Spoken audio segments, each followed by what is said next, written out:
Hello and welcome to Do It Yourself channel. Today I will show you where to find the option and how to turn on light mode in Samsung Galaxy A55.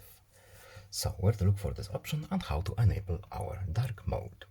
First of all, we need to go to settings. Then we are looking for our display options, and here we have dark mode and light mode. So by default our light mode is enabled. We can change it to dark mode, and as you can see, everything now is in dark mode.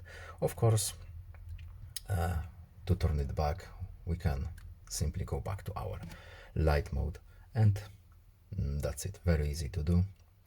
It is in display menu options. So that's all. I hope this video was helpful to you. Please leave a like and subscribe. Have a nice day and see you in the next video. Bye.